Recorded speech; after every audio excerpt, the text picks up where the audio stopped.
Halo semua, kembali lagi di channel Otakes.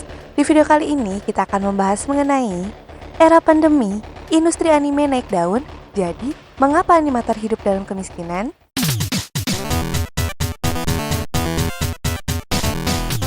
Para pekerja yang membuat animasi dengan baik sehingga membuat dunia terpukau ternyata hanya dapat menghasilkan sedikitnya $200 dalam sebulan. Dan banyak yang bertanya-tanya, berapa lama lagi mereka bisa bertahan? Tetsuya Akutsu adalah salah seorang animator yang berpikir bahwa bisnis animasi dimanapun tidak pernah sebaik anime Jepang. Dan itulah mengapa ia berpikir untuk berhenti.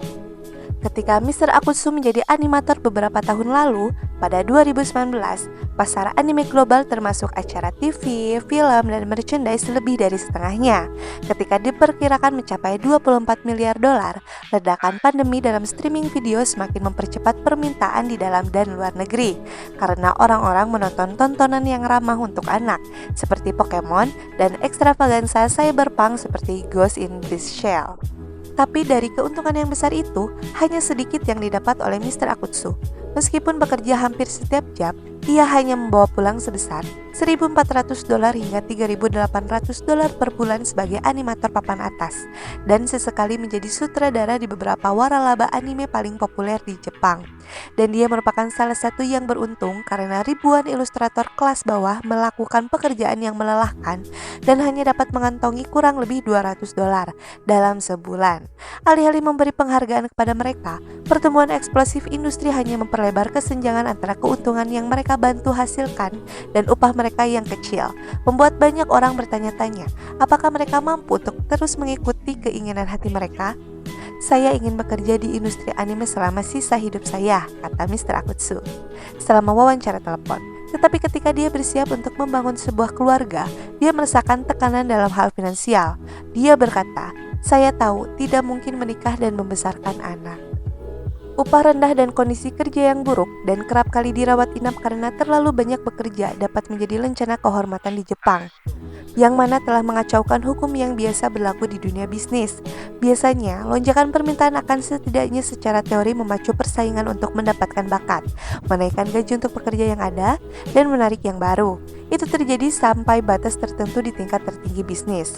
Penghasilan tahunan rata-rata untuk ilustrator utama dan talenta papan atas lainnya meningkat sekitar $36.000 pada tahun 2019 dan sekitar $29.000 pada tahun 2015. Menurut statistik yang dikumpulkan oleh Japan Animation Creator Association, sebuah organisasi buruh, para animator ini dalam bahasa Jepang dikenal sebagai gengamen, istilah bagi mereka yang menggambar apa yang disebut keyframe. Salah satu gengamen adalah Mr. Akutsu, seorang pekerja lepas yang bekerja di banyak studio animasi Jepang, berpenghasilan cukup untuk makan dan menyewa perangko apartemen studio di pinggiran kota Tokyo. Tetapi upahnya jauh dari apa yang diperoleh animator di Amerika Serikat, di mana gaji rata-rata bisa mencapai $65.000 per tahun atau lebih, dan pekerjaan yang lebih maju membayar sekitar $75.000. Dan belum lama berselang, Mr. Akutsu yang menolak berkomentar tentang praktik pembayaran spesifik di studio tempat dia bekerja keras sebagai dongamen, animator tingkat pemula yang melakukan frame by framework yang mengubah ilustrasi pria genga menjadi ilusi gerakan tanpa batas. Para pekerja ini memperoleh rata-rata $12.000 pada tahun 2019. Asosiasi animasi menemukan, meskipun memperingatkan bahwa angka ini didasarkan pada sampel terbatas yang tidak mencakup banyak pekerja lepas yang dibayar lebih rendah. Perbaruan cakupan bisnis harian terbaru tentang bisnis, pasar, dan ekonomi dikirim melalui email setiap hari kerja. Ada banyak seniman di luar sana yang luar biasa, katanya, menambahkan bahwa studio memiliki banyak umpan meriam. Mereka bahwa tidak punya alasan untuk menaikkan upah. Kekayaan yang melimpah telah membanjiri pasar anime dalam beberapa tahun terakhir. Perusahaan produksi Cina telah membayar studio Jepang dengan premi besar untuk memproduksi film untuk pasar domestiknya. Dan pada bulan Desember, Sony yang divisi hiburannya sangat tertinggal dalam perlombaan untuk menempatkan konten secara online membayar hampir $1,2 miliar untuk membeli situs video anime Crunchyroll dan AT&T. Bisnis sangat bagus sehingga hampir setiap studio animasi di Jepang dipesan bertahun-tahun sebelumnya. Netflix mengatakan Jumlah rumah tangga yang menonton anime di layanan streaming pada tahun 2020 meningkat setengahnya dibandingkan tahun sebelumnya. Tetapi banyak studio telah ditutup dari bonanza oleh sistem produksi kuno yang mengarahkan hampir semua keuntungan industri ke apa yang disebut komite produksi. Komite ini adalah koalisi ad hoc dari produsen mainan, penerbit buku komik, dan perusahaan lain yang dibentuk untuk membiayai setiap proyek. Mereka biasanya membayar studio animasi dengan biaya tertentu dan memesan royalti untuk diri mereka sendiri. Sementara sistem melindungi studio dari risiko kegagalan, itu juga memotong mereka dari rezeki nomplok yang diciptakan oleh HIT. Daripada menegosiasikan tarif yang lebih tinggi atau pembagian keuntungan dengan komite produksi, banyak studio terus menekan animator, menurunkan biaya dengan mempekerjakan mereka sebagai pekerja lepas. Akibatnya, biaya produksi untuk pertunjukan yang telah lama berada jauh di bawah biaya untuk proyek di Amerika Serikat, tetap rendah bahkan ketika keuntungan meningkat. Studio biasanya dijalankan oleh kreatif yang ingin membuat sesuatu yang benar-benar bagus, dan mereka akan mencoba meminta terlalu banyak dan menjadi terlalu ambisius, kata Justin Sevakis, pendiri Anime News Network dan kepala eksekutif media OCD, sebuah perusahaan yang memproduksi anime untuk rilis di Amerika Serikat. Pada saat mereka selesai, mereka sangat memungkinkan kehilangan uang untuk proyek tersebut, katanya. Semua orang tahu itu masalah, tapi sayangnya itu sangat sistemik sehingga tidak ada yang benar-benar tahu apa yang harus dilakukan tentang itu. Hal yang sama berlaku untuk sifat pekerjaan yang menghukum. Bahkan di negara dengan pengabdian yang terkadang fatal ke kantor, industri anime terkenal karena tuntutan brutalnya pada karyawan.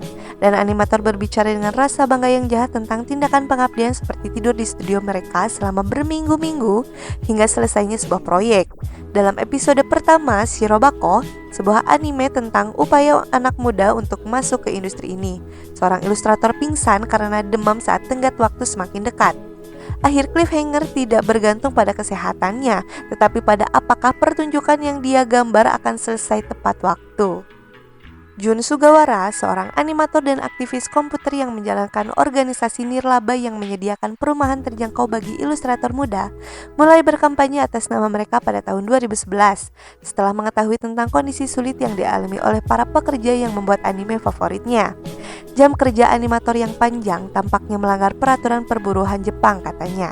Tetapi pihak berwenang tidak terlalu tertarik meskipun pemerintah telah menjadikan anime sebagai bagian sentral dari upaya diplomasi publiknya melalui program Cool Japan-nya. Sejauh ini pemerintah pusat dan daerah tidak memiliki strategi yang efektif untuk menangani masalah ini, kata Sugawara. Dia menambahkan bahwa Cool Japan adalah kebijakan yang tidak berarti dan tidak relevan. Dalam sebuah wawancara, seorang pejabat dari Kementerian Tenaga Kerja Jepang mengatakan bahwa pemerintah mengetahui masalah tersebut tetapi hanya memiliki sedikit jalan keluar kecuali para animator mengajukan keluhan. Beberapa telah melakukannya tahun lalu. Setidaknya 2 studio mencapai kesepakatan dengan karyawan atas klaim bahwa studio tersebut melanggar peraturan perburuhan Jepang dengan tidak membayar kerja lembur. Dalam beberapa tahun terakhir, beberapa perusahaan industri besar telah mengubah praktik perburuhan mereka setelah mendapatkan tekanan dari regulator dan masyarakat, kata Joseph Chow yang memiliki studio animasi komputer di Jepang. Netflix juga terlibat, mengumumkan bulan ini bahwa mereka akan bekerja sama dengan Wit Studio untuk memberikan dukungan keuangan dan pelatihan kepada animator muda yang mengerjakan konten untuk studio. Di bawah program ini, 10 animator akan menerima sekitar $1.400 per bulan selama 6 bulan.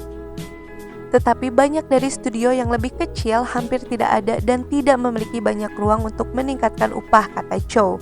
Ini adalah bisnis dengan margin yang sangat rendah, katanya. Ini adalah bisnis yang sangat padat karya. Dia menambahkan bahwa studio yang berhasil beradaptasi adalah yang besar, yang terbuka untuk umum. Tidak semua studio membayar upah rendah seperti itu.